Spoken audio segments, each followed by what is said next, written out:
सभी झारखंड वासियों को जोहार। अभी हम फिलहाल विधानसभा के नज़दीक हम एक यहाँ धरना स्थल के नज़दीक हैं और यहाँ विधानसभा के मेरा बैकग्राउंड में आप देख रहे होंगे कि यहाँ तमाम जो गाड़ियाँ वीआईपी गाड़ियाँ जो लगी है और तमाम जो वीआईपी गाड़ियाँ फॉर्च्यूनर, स्कॉर्पियो, तमाम जैसे झारखंड के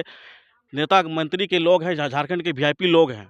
और झारखंड के जितने भी दबे कुचले लोग हैं वो झारखंड के घर के चूल्हा चौकी कर रहे हैं। झारखंड के जितने मजदूर वर्ग हैं वो अपने खेतों में काम कर रहे हैं। झारखंड के जितने भी विद्यार्थी हैं, स्टूडेंट हैं, झारखंड के नौजवान साथी वो अपने किसी रूम में पैक होकर सी तैयारियां कर रहे हैं। और ये उम्मीद है कि झारखंड की सरकार जो बनी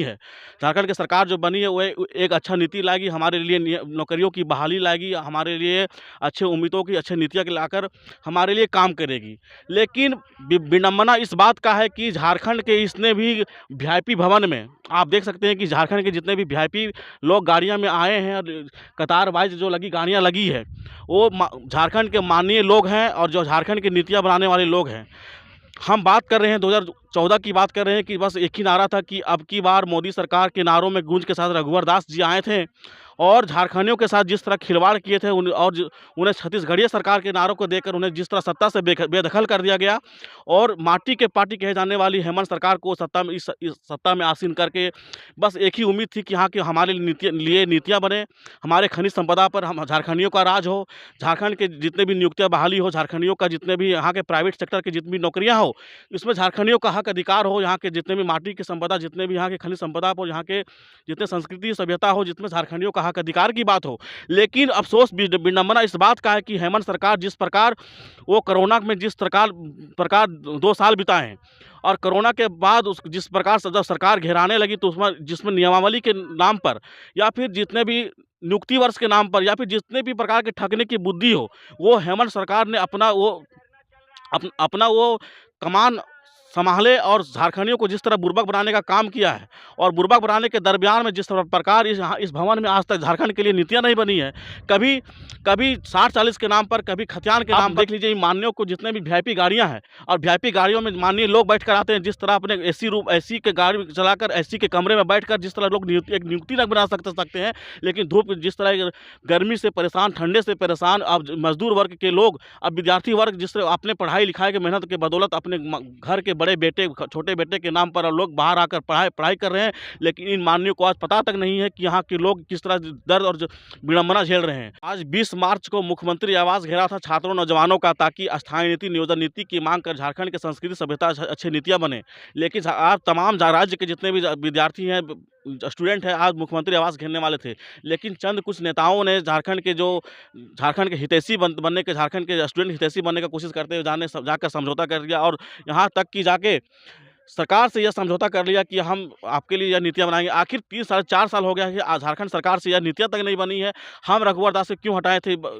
रघुवर दास से हटाने का कारण क्या कि वो हमारे लिए 1985 कटअप लाया था। झारखंड में हित में नीतियाँ ना बनाकर बिहार, बंगाल और उड़ीसा के लिए नीतियाँ बनाता था, इसलिए छत्तीसगढ़ के लिए नीतियाँ बनाई थी, इसलिए उनको सत्ता से बेदखल कर दिया गया। लेकिन अपने आप को माटी का पार्टी कहते हैं हेमंत सोरेन और दिसुम गुरुम के बेटा यानी कि शिबू सोरेन के बेटा कहने वाले हेमंत सोरेन की सरकार ने आज तक हमारे झारखंड के हितैषी में एक नीति तक न बना पाई है, तो ये कहाँ तक झारखंड के विद्यार्थी बर्दाश्त करें? आखिर बर्दाश्त किस हद तक हो? आज झारखंड की जनता ने इस वीआईपी गाड़ियों को आप देख सकते हैं कि जिस तरह फॉर्च्यूनर और जिस तरह के स्कॉर्पियो और तमाम तरह की जितने भी वीआईपी गाड़ियां हैं, सूट बूट के एस्कॉर्ट में जिस तरह वीआईपी कल्चर में लोग यहाँ जीते हैं और जीते हैं,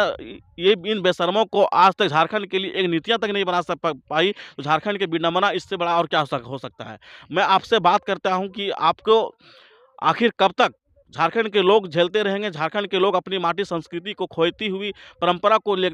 उजागर करते हुए अपने आंखों से देखेंगे। मैं बात कर रहा हूं झारखंड की अस्थायी नीति की, मैं बात कर रहा हूं झारखंड की नियोजन नीति की, ताकि झारखंड की सरकार इस बात पर पहल करे, झारखंड की सरकार इस पर नियोजन नीति पहल करे, झारखंड की सरकार इस पर अच्छे से नीतियां बनाए, ताकि हर एक खनिज संपदा हो, उद्योग की बात हो, परंपरा की बात हो, प्राइवेट सेक्टर की बात हो, ताकि हमारे लिए अच्छी नीतियाँ बनाकर झारखंड के विद्यार्थी इस पर हावी हो, झारखंड के लोग यहाँ कल्चर हावी हो, झारखंड की संस्कृति हावी हो, ताकि राज्य हमारा है, राज तुम्हारा नहीं चलेगा, इस प्रकार के लागू हो, ताकि झारखंड की संस्कृति परंपरा इस प्रकार रही कि धीरे धीरे विलुप्त होने के कगार पर है। और जिस प्रकार बाहरी तंत्र हावी हो रहे हैं, कहीं ना कहीं अस्तित्व, झारखंड के अस्तित्व अब धीरे धीरे मिटती नजर आ रही है।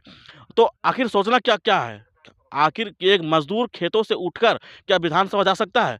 और विधानसभा जाने के लिए क्या आखिर कोई जा सकता है? तो क्या एक लोकतंत्र के तरीके से जा सकता है, वो निर्वाचन के तरीके से जा सकता है। और जब हम किसी व्यक्ति को, किसी मेहमान को या किसी बुजुर्ग को, किसी जितने भी आसपास के हमारे क्षेत्र के एरिया को प्रतिनिधित्व करने का किसी को जिम्मा देते हैं, ताकि हमारे लिए जाकर विधानसभा में नीतियाँ बनाएं, और वो जब खुद ही वो प्रतिनिधि हमारे लिए बेशर्मी जैसा बर्ताव करे, तो ये कहाँ तक का इंसाफ है। मैं अभी कुछ दिन के पहले बात बता रहा हूँ कि ये पंचम विधानसभा के सत्र में रणधीर सिंह और इरफान अंसारी का बातचीत चल रही थी, जो बातचीत के दरमियान जो असंसदीय भाषा का प्रयोग किया जा रहा था। इन बेशर्मों को ये तो पता नहीं है कि संसदीय भाषा और असंसदीय भाषा क्या हो सकता है, तो हमारे लिए नीतियाँ क्या बनाएगी। और मैं बात कर रहा हूँ कि ये हिजड़ा और बेशर्म जैसे लोग हिजड़ा और लोंडा नाच जैसे शब्दों का सदन में पेश करते हैं, ऐसे शब्दों का भाषण करते हैं, तो उससे हम क्या उम्मीद रख सकते हैं। हम बात कर रहे हैं, कहीं ये बीजेपी, कभी आंसू, कभी जेएमएम, तो कभी कांग्रेस, ये हमारे लिए हितैषी कभी नहीं हो सकते हैं। हमारे लिए झारखंड के हितैषी कभी नहीं हो सकते हैं, ये मजदूर के हितैषी कभी नहीं हो सकते, ये नौजवानों के हितैषी कभी नहीं हो सकते हैं, ये विद्यार्थी का हितैषी कभी नहीं हो सकते। ये हमारे लिए नीतियाँ कभी नहीं बनाएंगे। उस नीतियाँ बनाने के लिए वह कभी सदन में की जरूरत नहीं होती। नीतियाँ बनाने के लिए सिर्फ फेसबुकबाजी होता है, पोस्टबाजी होता है, अपने आप को नेता कहने लगते हैं। और जब चुनाव आता है, चुनाव आने के दरमियान सिर्फ एक ही मुद्दा होता है, वो हमें जातियों में बांट देते हैं, हमें धर्मों में बांट देते हैं, और आपसे वोट ले लेते हैं। आप उदाहरण के तौर पर देख लीजिए कि अभी रामगढ़ उपचुनाव हुआ है। रामगढ़ उपचुनाव में हमारे लिए जो अस्थायी नीति था, नियोजन नीति था, और यहाँ के जो तमाम जैसे मुद्दे हैं, तो वो झारखंड के जो रामगढ़ उपचुनाव हुआ, उस वहाँ का देखने को नहीं मिला। लेकिन हम बात कर रहे हैं कि जब आपको नेताओं को जागने के साथ-साथ आप जनता को जागना पड़ेगा, ताकि आप अपने मुद्दों को, जो नेता आपके क्षेत्र इलाके में वो वोट माँगने के लिए जाता है, तो आप जैसे सवाल ज़रूर पूछिएगा कि हमारी नीतियाँ कहाँ हैं? हमारे लिए आप क्या किए? हमारे लिए कौन नीतियाँ, हमारे लिए झारखंड सरकार को कौन-सी नीतियाँ बनाने में आप पहल किए?